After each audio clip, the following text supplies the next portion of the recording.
There we go. All right. So first of all, hello and welcome everyone. Today we're going to be discussing the Cold War, the Red Scare, and the um, midterms slash reading journals. Um, it turns out that it was literally just a checkbox that was not checked last time for why you couldn't see the remarks. But you should be able to see remarks now on your midterms by going to it's called My Grades on um on what is it called? Blackboard. There we go. On Learn. That should be um that should show you why you got the grade that you got and how to improve. If you have any questions on that, we'll be able to talk about that later on in class. But first, everybody has seen the Red Scare lecture, right? So, um, uh, first of all, that's the last of those pre-recorded ones. I don't have any more of those ready to go. Um, so we're going to be having class like this for the rest of the class. No more of those pre-recorded ones. Um, but the hopefully that was a little fun. You know, you had a bit of background music and all that kind of stuff, right? But kind of ended on a sour note, right? That the Cold War just fizzled out and you know, kind of resulted in nothing. So what was the Cold War all about in your mind?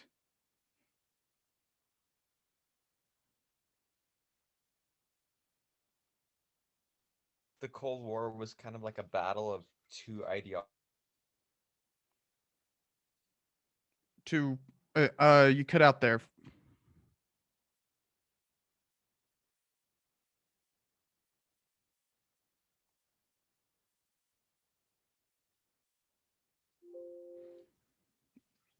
Uh Ryan, you cut out when you were saying that. So can you repeat it?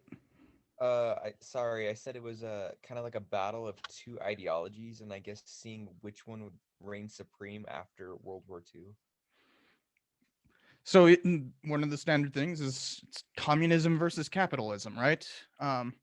And who would be uh, who would be the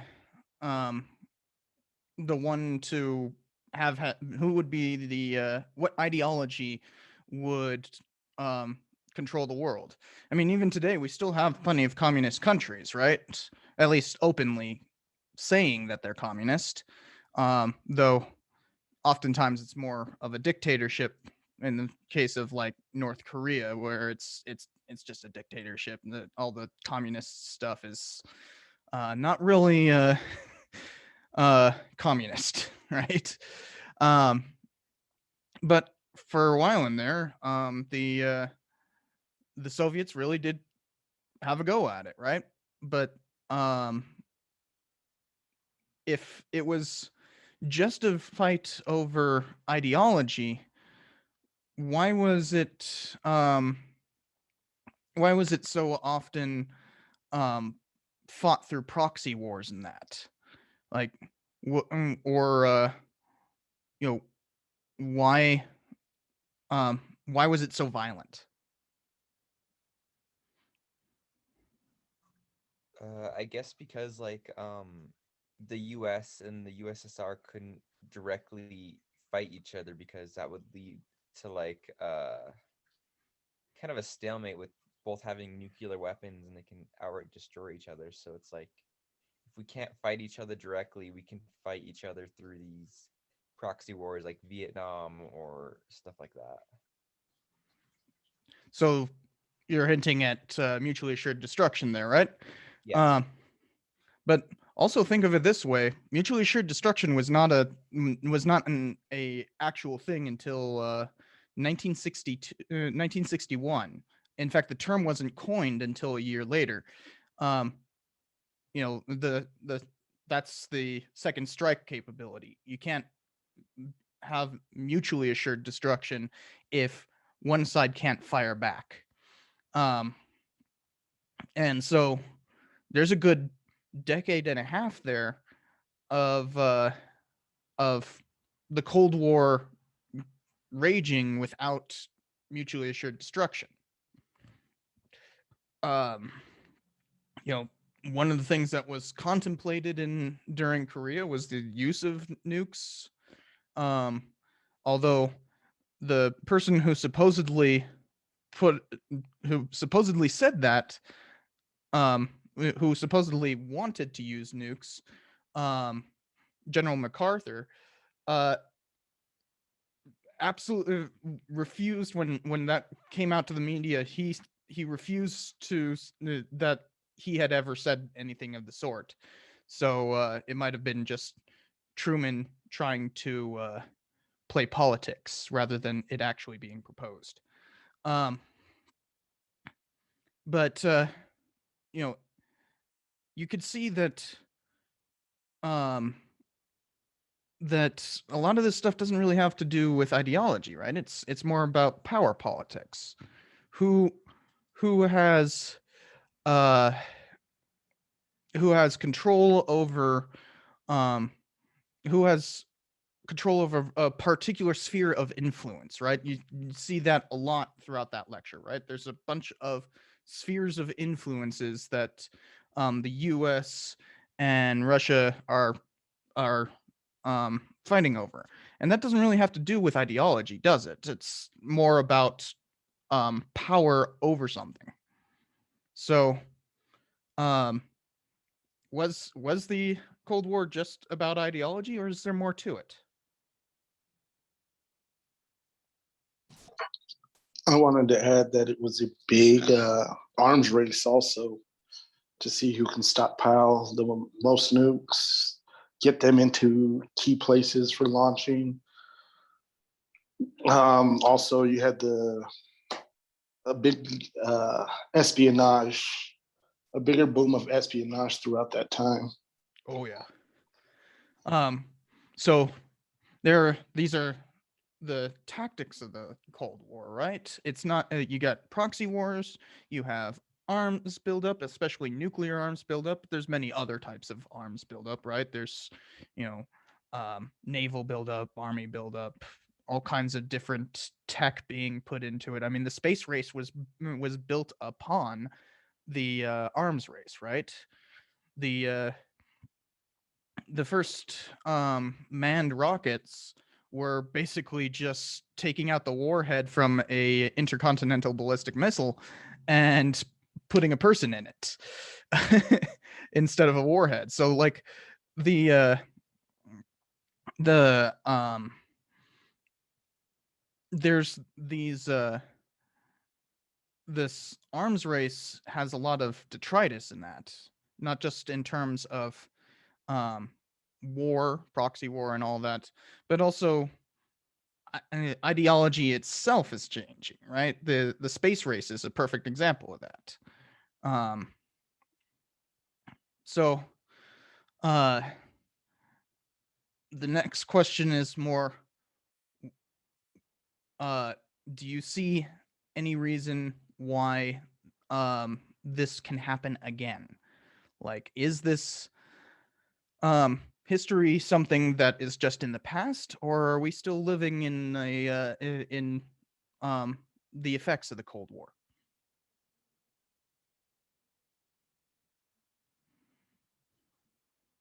I don't think it's something that's gonna happen between the U.S. and the USSR again, but Well, considering the USSR doesn't exist in anymore. Russia. But you can kind of see it's kind of like you can see some parallels between the U.S. and China nowadays, like especially around like Taiwan, where it could kind of lead to like another conflict there. hmm In fact, many experts say that the tensions between the U.S. and China is Cold War 2.0. Um, there's also plenty of tensions going on between us and Russia.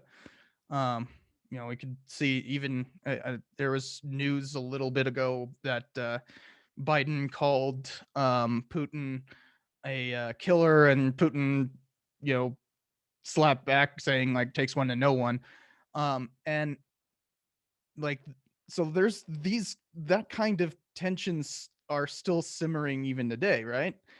Um, and Putin himself was a KGB officer. So we've seen a lot of news about him, poisoning rivals and reporters and that kind of stuff. And they're using old KGB nerve agents to do that. So, there's still a lot of this kind of stuff going on. And the fact is, nuclear missiles have not gone away either. We still live in a world in which, if the button is pushed, there's no running away. So does that mean what can we learn from this history? Like, is there a lesson to be learned?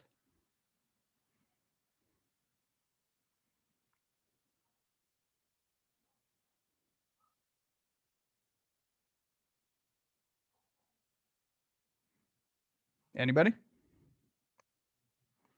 Because think about it, there's also the Red Scare to think about, right? We have, kind of a Red Scare going on right now. How many times have you heard politicians talking about Antifa? And we have far right reactionary groups like the Proud Boys and that being openly discussed in presidential debates. And the this dynamic of the far left versus the far right as openly being fought in the streets. So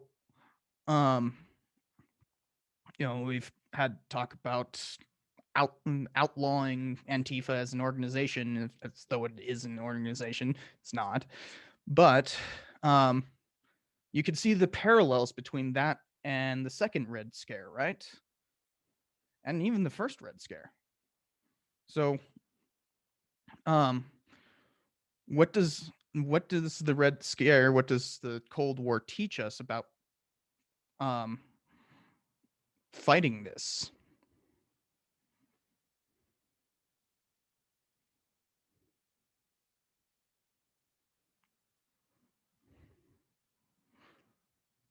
Is that just a tough question? Yeah, I'm just trying to think about that. Well, I have a suggestion what we can try, because this is a very broad question, right? I have never used the breakout rooms feature, but let's give it a try. Let's say we'll break out into groups of 4. We have 8 people here right now. There's 15 people in this class. Why is there only 8? But let's say we'll break out into groups of 4, and you guys discuss an answer to that. The why was this fought? What can we learn from it? And what are the parallels today, right? So hopefully I do this right. Give me a so let's see here. Assign automatically. That should do it. I will hopefully this works. Hold on. Yep, that'll work. And there we go. So everybody go off into that.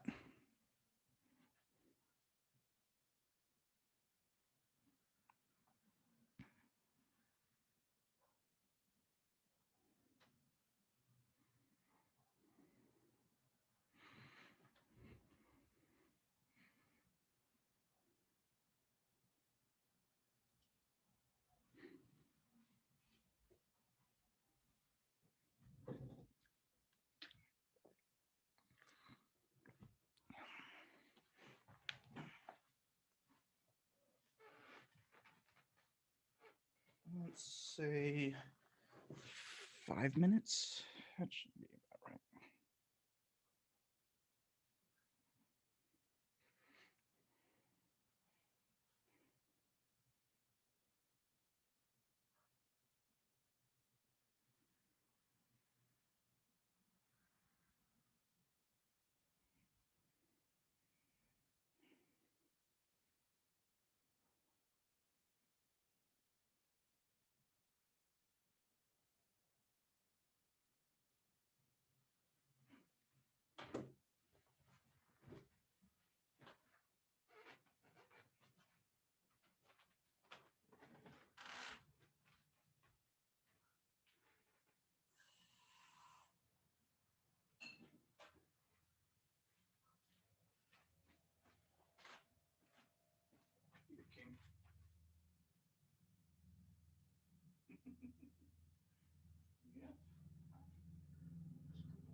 I just hop in here and say 1 more minute. Okay. All right. How do I get back out of this? There we go. But keep on discussing for another minute.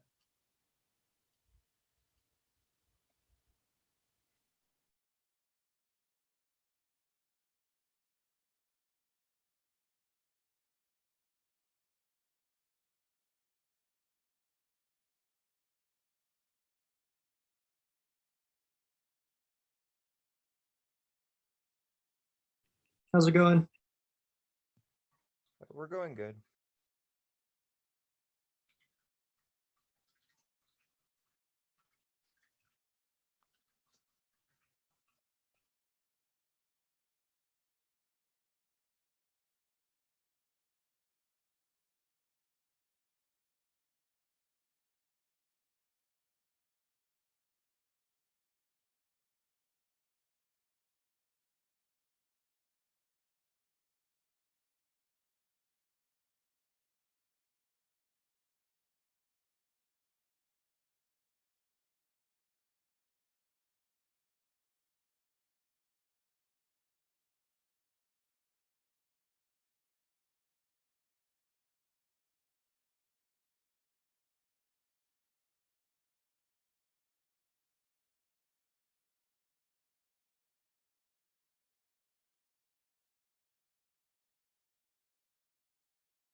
And hi, Margaret. Did you just come out of the breakout rooms? Because we're about to end those.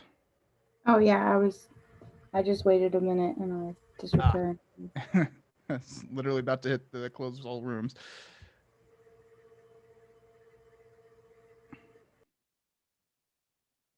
We'll close in 50. What?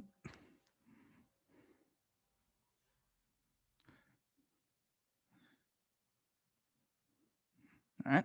I still have 2 folks in room 2. There we go. So, what did you guys come up with?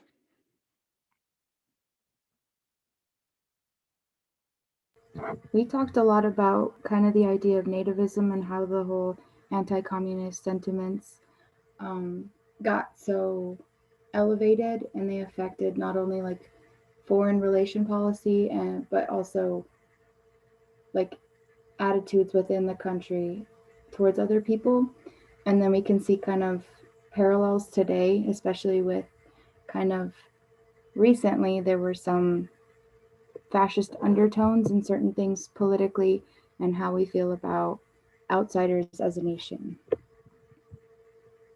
And are you referring to outsiders as in immigrants or outsiders as in like outside countries? Kind of both, because we don't seem, well, there was kind of a strain on immigrant policy for a little while, but also our relations with the Middle East and like attitudes on the people there. And how does that relate to the Cold War Um, or the Red Scare? I think because of the whole idea of McCarthyism and the intense anti-communist movements going along, and especially I guess with the way that people were kind of tattling on people for their like possible communism beliefs and stuff, I guess. Yeah. Oh yeah, I mean, there's tons of parallels, right? And something in terms of talking about the Middle East in that is, a lot of the reason why we're involved in the Middle East in the first place is because of the Cold War, and we'll actually discuss a lot of that in the final lecture of this course. We'll be talking about like the origins of 9/11 and that. The and a lot of U.S. Involvement in the Middle East had to do with the U.S. trying to position itself against Russia as a lot, especially with like the Arab League in the 1960s had a lot of countries that were allied with the Soviet Union, and so the U.S. chose to ally itself with Israel. And you can see the detritus of that even today. And U.S. involvement with Israel is one of the key things that Osama bin Laden constantly talked about, as his reasoning for resorting to terrorism. So we'll definitely be talking a lot about that. What else? What about the other group?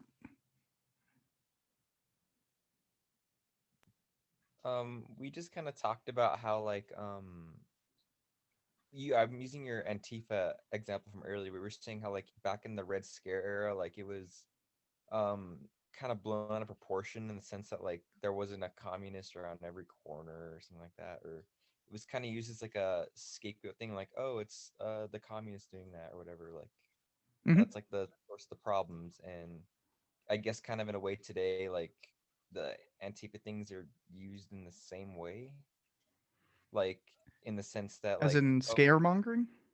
yeah, like, oh, look at these guys doing that, like it's all their fault or whatever. Yeah. So the term for that is red baiting. It's when red baiting doesn't necessarily have to do with going after actual communists. It's about saying that there's communists around every corner, as you say.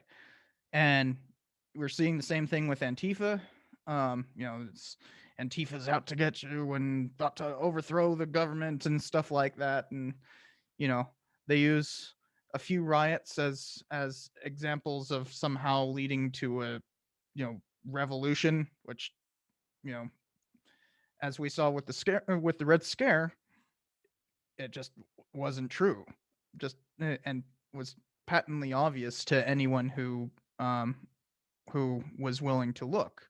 But you'd see McCarthy waving his list of names, which went from from just a couple hundred to saying that there were thousands of communists in the government, and he would escalate throughout 1953 and 54, saying that there's all these communists who have infiltrated the government. Although, point of fact, there had been plenty of communist infiltrators. So that while they did exist, they were nowhere close to the levels that McCarthy was saying. So also McCarthy never went after any of the actual infiltrators. he got it wrong on both counts, right? Both the amount and the actual people that he said were there. But you also notice that red baiting like that has an ulterior motive, right? Like, what is that? Like, you were hinting at it already. So, what is that ulterior motive? I guess it's kind of like an excuse to get something they want. Like, I can't think of any specific examples, but like generally it's like if we use this as like a scapegoat, it'll allow us to like reach this goal that we didn't have before. Like, yeah, something like that, I guess. But what is that goal? I'm not sure. So McCarthy was a Republican, right? And during this time, initially it was Truman who was a Democrat as president, and then eventually Ike was president and he was a Republican. So what do you think McCarthy was doing with this red baiting, specifically in terms of politics? Probably trying to gain like a political upper hand, like frame himself in a better light, like, oh, I'm hunting all these communists, look what I'm doing for our country, and look what Truman or something isn't doing, maybe. Yeah, so Truman was portrayed as being weak on communism, and at times even said like that he was, aiding and abetting. Though, if you remember the lecture, that's just patently false. But red baiting doesn't have anything to do with truth. What it's ultimately trying to do is tar and feather your opposition in order to silence them, or to force them into a political position that is more conforming with you. So we definitely saw a lot of that with Antifa, right? That posturing about Antifa being out to get you was also specifically targeting Democrats, and literally the same parties, right? And say, we heard terms like radical Democrats, which seems like a contradiction in terms. And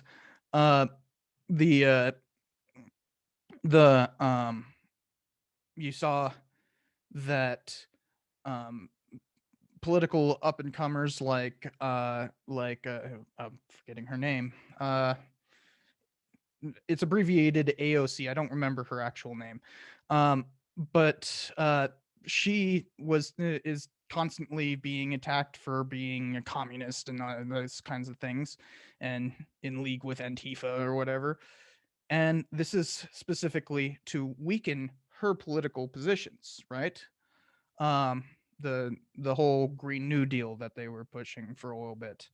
Um, and you can see that this political neutering of the Democrats um, is playing out right now, even though we have a Democratic president, a majority in the House, and not exactly a majority, but control of the Senate by Democrats. So, um, and yet they're not moving on these kind of so-called radical agendas because of all the red baiting that happened last year.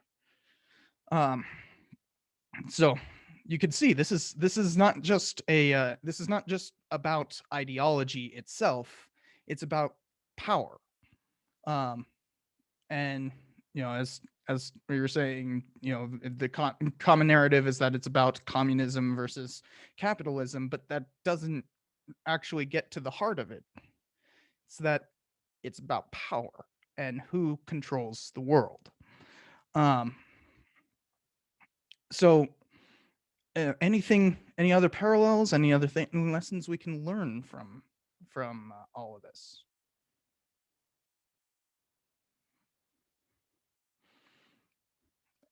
For instance, we've talked about spies, and if you remember from the lecture, there was the Venona project, or Vinona.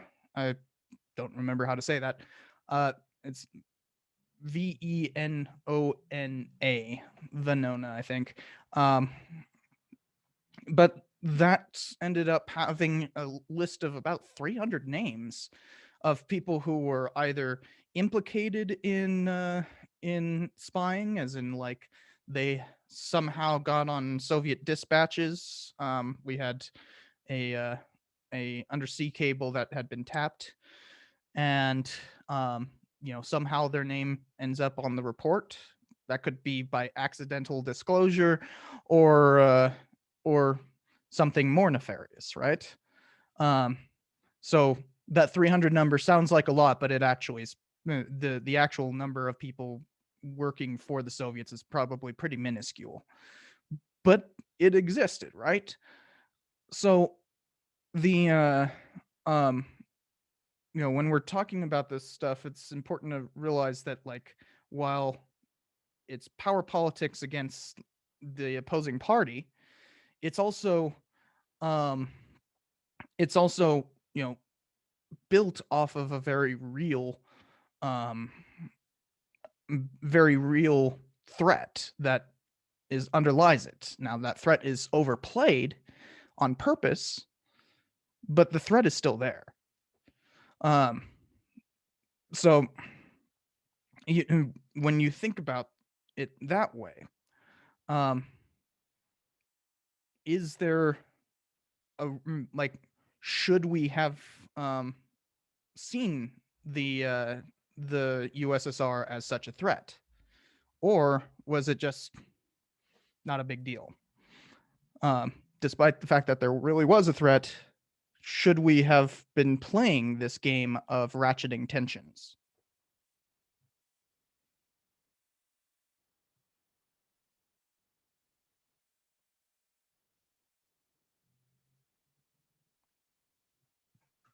I mean, no, probably not. Like, it's I just lost my train of thought actually. Yeah, I Um, mean, it's complicated, right? That's the idea here, is to make you think of not just about what happened, but also that it has implications for today, um, for your life as a whole.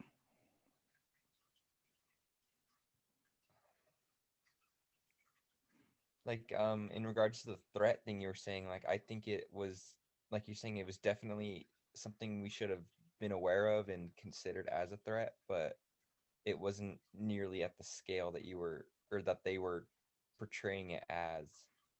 Like I remember reading something saying that at the time in the Red Scare, the US was saying like the communists could invade us any day or whatever, but like there was no real intention of doing that. Like Mhm. when like we learned that later on, I guess. Yeah, well, one of the weird things that came out of the fall of the USSR is that their archives opened up, and so a lot of this story um, changed from prior to 1991 to after, and suddenly we could get the Soviet side of the story. And turns out, yeah, they were just as afraid of us invading them as we were of them invading us. Um, that militarized border in Germany, um, and the constant push for um, for fortifying that border against possible invasion was mutual, and neither side was actually planning on crossing that border. Um, I mean, we still have bases in Germany today, huge amounts of bases in Germany today, and it's not a relic of World War II. It's a relic of the Cold War. The reason why, for instance, there's the 11th Cavalry, the 11th ACR that ran the base um, in I am forgetting the name of it.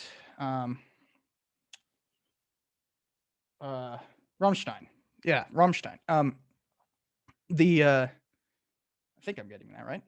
Um, the 11th Cavalry is an armored cavalry regiment, as in tanks, and the whole point of having it there was because it could fortify a key position in the border between East and West Germany.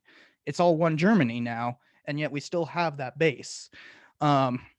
It's pretty regular for the 11th Cav to go back over there and do their do tank. There's a big tank thing that happens there, um, and you know the the reason why it's there is for the Cold War. So there's a lot of this stuff. Um, so we have about half an hour left. So let's transition to talking about the midterms. Hopefully you guys have been able to see the comments on there, right? So do you have any questions right off the bat?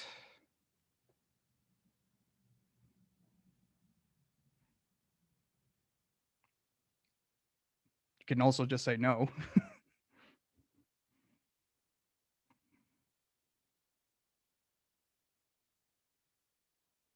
Anybody?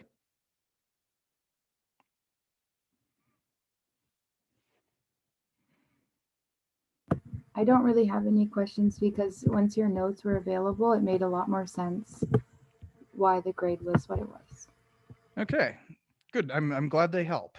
Because the final will basically be the same thing.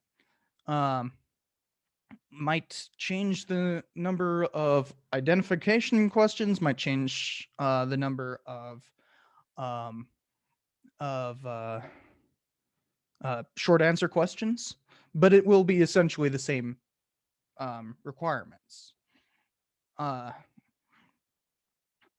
So one of the things that I saw pretty commonly was that a lot of folks were basing their identifications on like Wikipedia um, rather than um, the rather than the lectures themselves. For this whole class is oriented around historical significance, right? And I saw a lot of folks that were not getting the historical significance because Wikipedia doesn't provide that. Also, there were a number of people who were taking, there were, for instance, a lot of people took the Sedition Act one. I think it was the Sedition Act. Yeah, the Sedition Act, and thought it was the 1799 Sedition Act rather than the 1918 Sedition Act, which we didn't even cover in this class. The 1799 one is the first half of this class.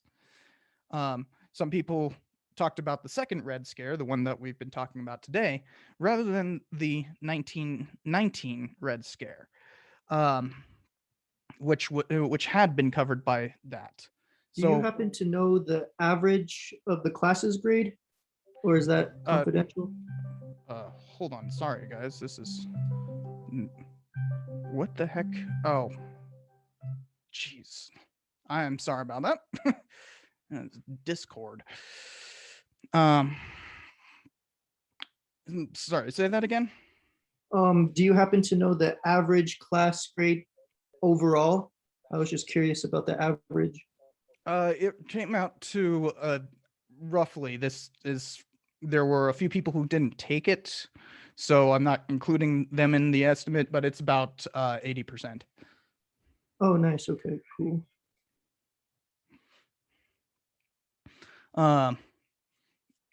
That's I actually think it was a little bit higher than 80%. So you guys did pretty well, actually. And even better for the reading journals. The reading journals came out to like an average A-, I think. So really good on that. I see the clap emoji. Wait, that's a clap emoji? Yeah, I think. But the main thing that was dragging down people's grades was that they were taking stuff from like Wikipedia net, and I'm not opposed to you using Wikipedia to like flush out your answer or anything. But if you are solely using Wikipedia for your answer and not showing that you have paid attention to the lecture, that's going to drag down your grade significantly. So any questions on the midterm before we get to the reading journal then?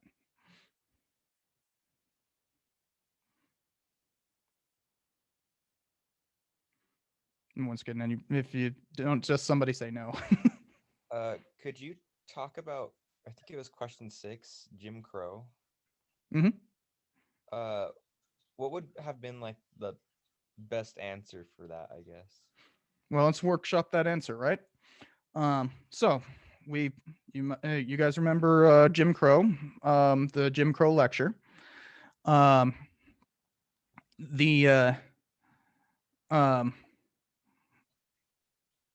So we had a quiz, for instance, and one of the things was, what is the thing that started Jim Crow? You remember the answer to that? Disenfranchisement? Disenfranchisement, yeah. So it starts with disenfranchisement, but there's 2 modes of disenfranchisement, right? You might remember this. There's de jure and de facto. It starts off de facto with groups like the KKK and the later on the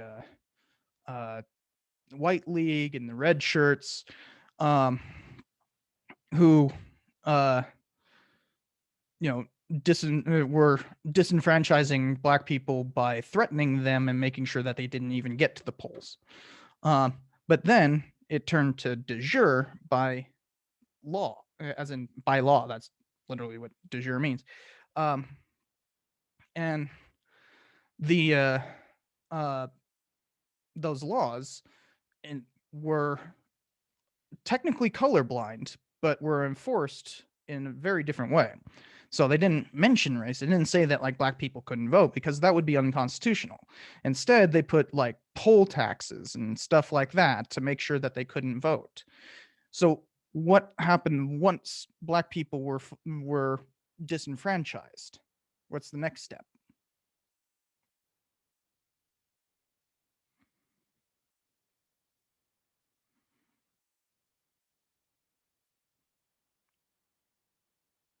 Anybody? Segregation. And the next step is segregation.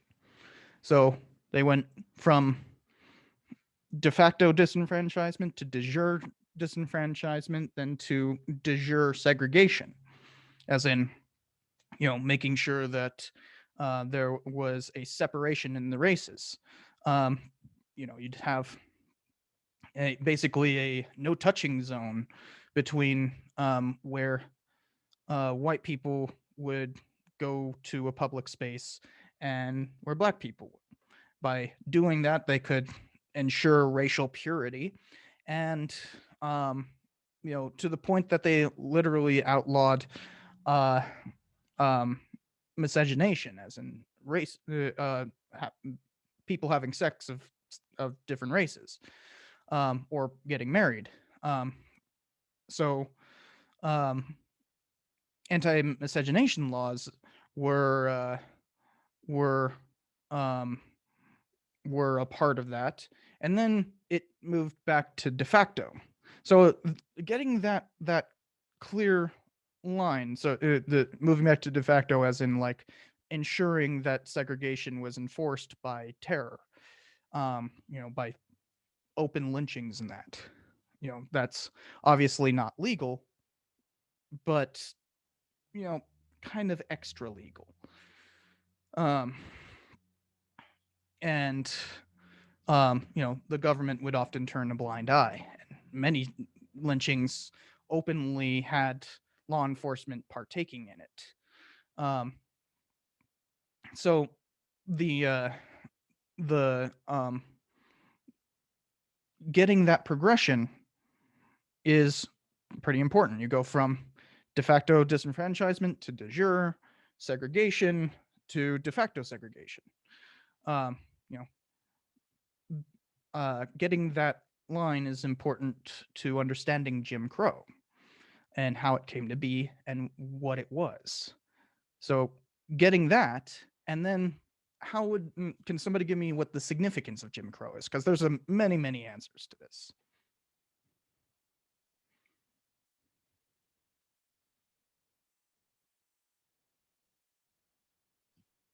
It was significant because it led directly to like segregation and that kind of stuff, and it was kind of like a suppression of like black rights and that kind of stuff, where So why is that significant?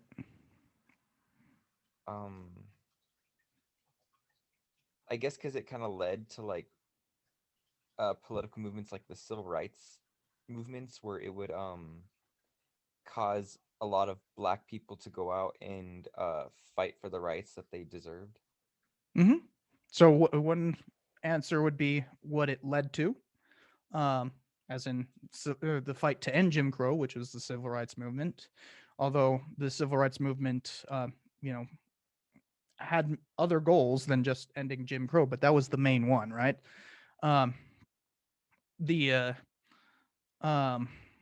So for instance, the NAACP formed in the early 20th century and was a key organization in fighting Jim Crow.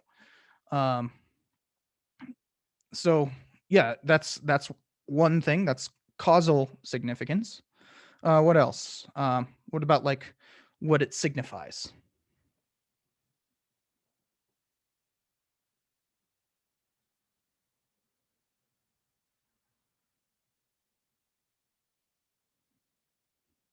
And once again, there's any number of answers to this, so don't be afraid to say anything.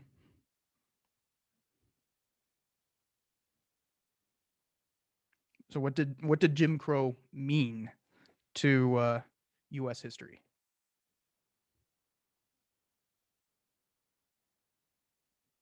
What does it show?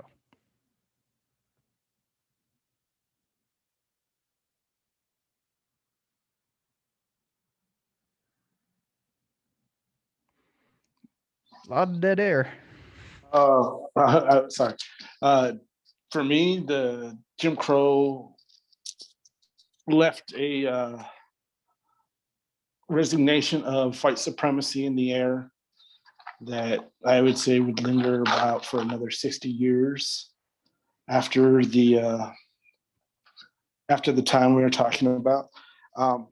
Also today, we still have smaller, not, I wouldn't say smaller, but movements like the Black Lives Matter movement that are still trying to fight for I would say equal rights as opposed to civil rights more and more nowadays. So that it signifies that there was a great deal of throughout the late 19th and early 20th century, right into the mid 20th century, that there was a great deal of racism built into U.S. history, right? That's Very much so. yeah. So that would be significance in terms of meaning. And finally, there's contextual significance. You can talk about, how Jim Crow affected things during it, rather than the later fight against it. You could talk about how, Woodrow Wilson's presidency especially brought about things like the lost cause as a predominant myth. This rise of the second Ku Klux Klan, things along those lines. And just saying that those things are connected to Jim Crow is contextual significance. So that's what could make your answer better for that particular question. Any questions on that before we move on to the reading journals?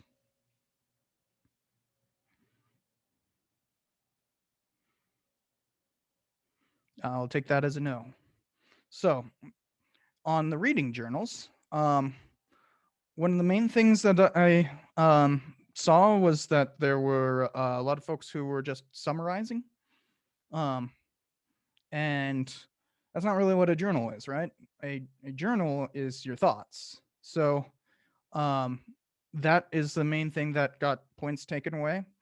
Also, well, actually, no, the main thing, though it's a small thing, so most people still came out with an A even when you guys did it, was that you didn't talk about all the sources for that week, right?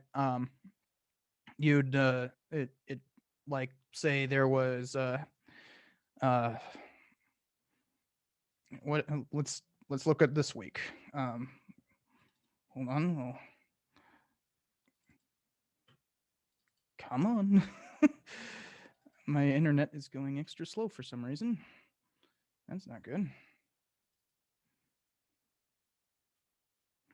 So this week we have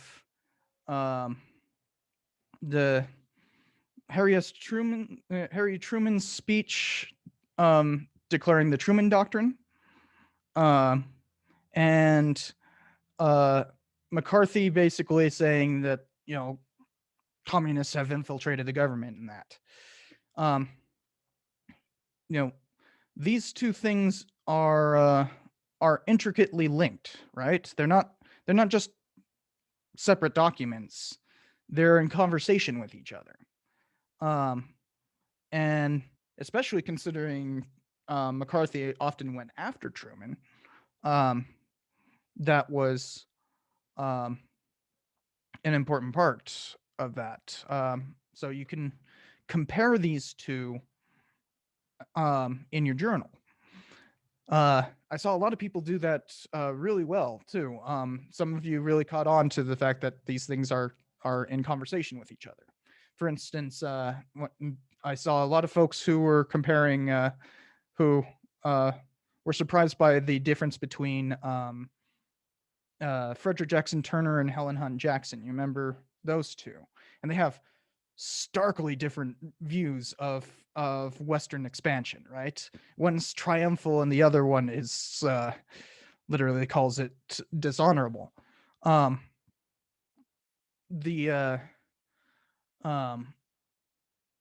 put those two in conversation would get you a better score. So any questions on that?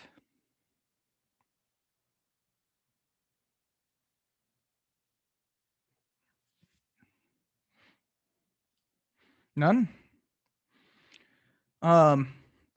Well, while we're talking about this and putting things in conversation like that, you will notice that next week is a YouTube playlist. Hopefully that playlist actually, please don't play. Thank you. Hopefully none of them have been taken out. Okay, yes. So it's 20 songs. You will, so when you're playing those songs, hold on, I'm opening up all these different tabs.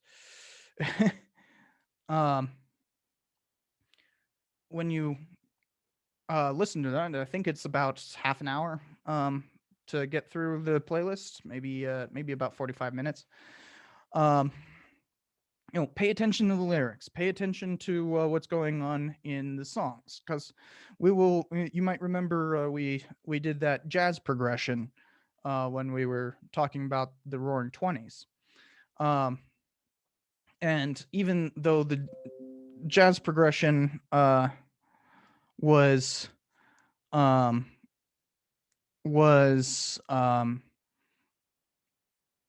not just covering the 1920s.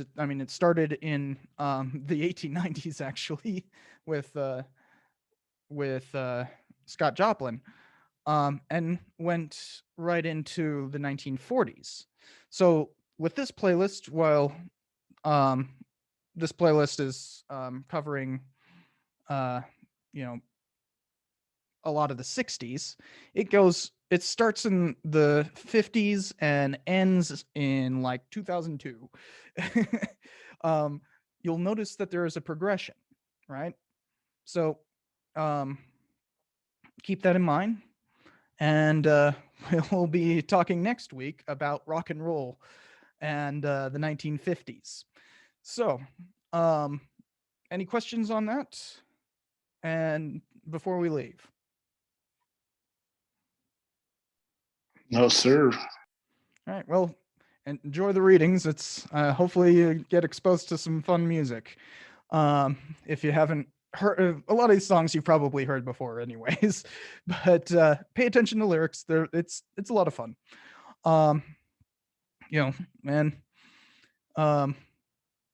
I will see you guys next week to talk about the 50s and the economic boom after World War II. Have a good day.